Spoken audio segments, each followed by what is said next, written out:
Hallelujah. सभी को जय मसीह की। आज के सुंदर दिन में प्रभु आपको बहुत आशीष करे, बहुत आशीष करे। क्योंकि जब सारी सृष्टि परमेश्वर ने रची, आदम और हव्वा को बनाकर आपने परमेश्वर बहुत अद्भुत कार्य किए थे और आपने अब्राहिम को चुना था। और अब्राहिम के बाद उसका पुत्र इसहाक को चुना और इसहाक का पुत्र याकूब को आपने चुना। और परमेश्वर आपने उसे एक नाम दिया इस्राएल।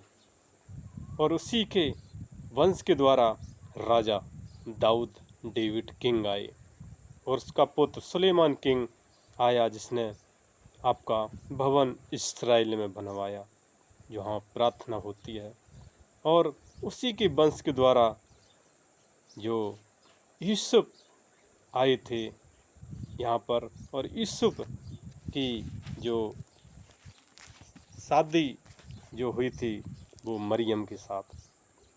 जैसे हम लोग मत्ती 1:18 में जब हम देखते हैं, जो नए नियम में न्यू टेस्टामेंट में दिया गया है कि यीशु मसीह का जन्म इस प्रकार हुआ जब यूसुफ जो थे और जो मरियम थी उसकी जो मंगनी यूसुफ के साथ तय हो गई थी। और इकट्ठा होने से पहले वो पवित्र आत्मा के द्वारा गर्भवती पाई गई थी। मेरे प्रिय दोस्तों, परमेश्वर का कितना अद्भुत कार्य है। जो मरियम थी वो पवित्र आत्मा के द्वारा गर्भवती पाई गई थी और उनके जो पति यूसुफ थे और वो धर्मी थे, वो उनको बदनाम नहीं करना चाहते थे। लोग सोचते होंगे, यूसुफ भी सोचते होंगे कि जो मरियम जो गर्भवती है उसके पेट में जो बच्चा है वो कैसा है। लेकिन यूसुफ धर्मी थे, वो बदनाम करना नहीं चाहते थे और उन्होंने भी विचार कर लिया कि हम दूर देश चले जाएंगे। लेकिन परमेश्वर के फरिश्ता ने यूसुफ के पास जाकर कहा, नहीं, वो तो परमेश्वर की ओर से है और जो उसके पुत्र है वो यीशु मसीह होगा। वो पवित्र आत्मा की ओर से है, क्योंकि वो उसके जो गर्भ में है वही जो इस संसार के पापों का वो उद्धार करेगा। क्योंकि वो पुत्र जनेगी और उसका नाम तुम यीशु रखना, जो अपने लोगों का और उनकी सारी पापों का वो उद्धार करेगा।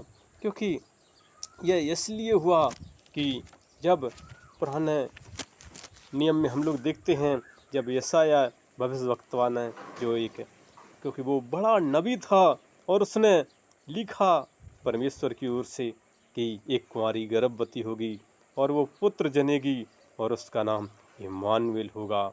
इसका अर्थ है परमेश्वर हमारे साथ। ये सोच में था, नींद में था, और वो जब जागा उसने देखा कि परमेश्वर के दूत ने उसे बताया था और वो गया और उसने पत्नी को स्वीकार किया, जो मरियम को स्वीकार किया और उसके पुत्र हुआ था और उसी का नाम उसने यीशु रखा। इसका अर्थ है परमेश्वर हमारे साथ। इसलिए हमें कभी भी निराश नहीं होना है, हताश नहीं होना है कि हमारे जीवन को वो साकार करने वाला कौन है? परमेश्वर। क्योंकि जब मरियम भी जब अपने घर में थी तो स्वर्गदूत ने, कौन, जो जिब्राइल स्वर्गदूत था, ये हम लोग लूका में भी देखते हैं 1:26 में, जो परमेश्वर की ओर से जिब्राइल स्वर्गदूत आए थे। जो जिब्राइल स्वर्गदूत जो परमेश्वर ने भेजा था मरियम के पास, जो गलील के नासरत नगर में जो एक कुंवारी के पास भेजा गया था, और उसकी मंगनी यूसुफ जो नामक दाऊद के घराने के एक पुरुष के साथ तय हो गई थी और उस कुंवारी का नाम मरियम था। स्वर्गदूत ने उसके पास भीतर आकर कहा, आनंद और जय तेरी हो जिस पर ईश्वर का अनुग्रह हुआ है। स्वर्गदूत ने मरियम से कहा, आनंद और जय तेरी हो, क्योंकि ईश्वर का अनुग्रह मरियम तुझ पर हुआ है। वह इस वचन के से घबरा गई और सोचने लगी कि ये किस प्रकार का अभिवादन है, ये किस प्रकार का अभिवादन है। स्वर्गदूत ने उससे कहा, हे मरियम, भयभीत न हो, क्योंकि परमेश्वर का अनुग्रह तुझ पर हुआ है। देख, तुम गर्भवती होगी और तेरे एक पुत्र होगा, जो उसका नाम यीशु रखा जाएगा, जो सारी दुनिया के पापों का वो उद्धार करेगा, और वो महान होगा, वो परम प्रधान का पुत्र कहलाएगा। और प्रभु परमेश्वर उसके पिता दाऊद के घराने पर वो सदा राज करता रहेगा। जो डेविड किंग थे, उन्होंने कहा कि दाऊद के घराने पर वो सदा राज करता रहेगा, उसके राज का कभी अंत न होगा,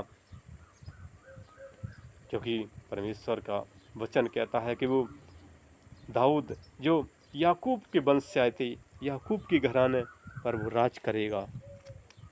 जिसी के याकूब, जो परमेश्वर ने नाम याकूब को इस्राएल दिया था, और उसी के वंश से जो दाऊद राजा आए थे, किंग, और उसी से प्रभु यीशु मसीह आए और उन्होंने कहा उनका कभी अंत नहीं होगा, वो सर्वशक्तिमान, वो परम प्रधान कहलाएंगे, परम प्रधान कहलाएंगे यीशु मसीह, जो सारी दुनिया के पापों का उद्धार करेंगे। लेकिन मरियम स्वर्गदूत से कहती थी कि मैं तो पुरुष को भी नहीं जानती हूँ, और मेरी कैसे बेटा उत्पन्न होगा। लेकिन स्वर्गदूत ने कहा, वो पवित्र आत्मा की ओर से उत्पन्न होगा, जो परम प्रधान की सामर्थ तुझ पर छाया करेगी, और परम प्रधान की जब सामर्थ तुझ पर छाया करेगी, और इसलिए वह पवित्र जो उत्पन्न होने वाला है परमेश्वर का पुत्र कहलाएगा। जो पवित्र है यीशु मसीह, वो पवित्र है, जो सर्वशक्तिमान है, जो सारे भूमंडल का स्वामी है। और मरियम ने कहा, देख मैं प्रभु की दासी हूँ, देख मैं प्रभु की दासी हूँ, और तेरे वचन के अनुसार हो। मैं प्रभु की दासी हूँ और तेरे वचन के अनुसार हो। तब स्वर्गदूत वहाँ से चला गया। मेरे दोस्तों, यीशु मसीह का जो जन्म हुआ कितना अच्छा, क्योंकि स्वर्गदूत ने बताया, स्वर्गदूत ने नाम दिया। ऐसा संसार में कोई है जो स्वर्गदूत नाम दे? यीशु मसीह का नाम जिब्राइल स्वर्गदूत ने दिया।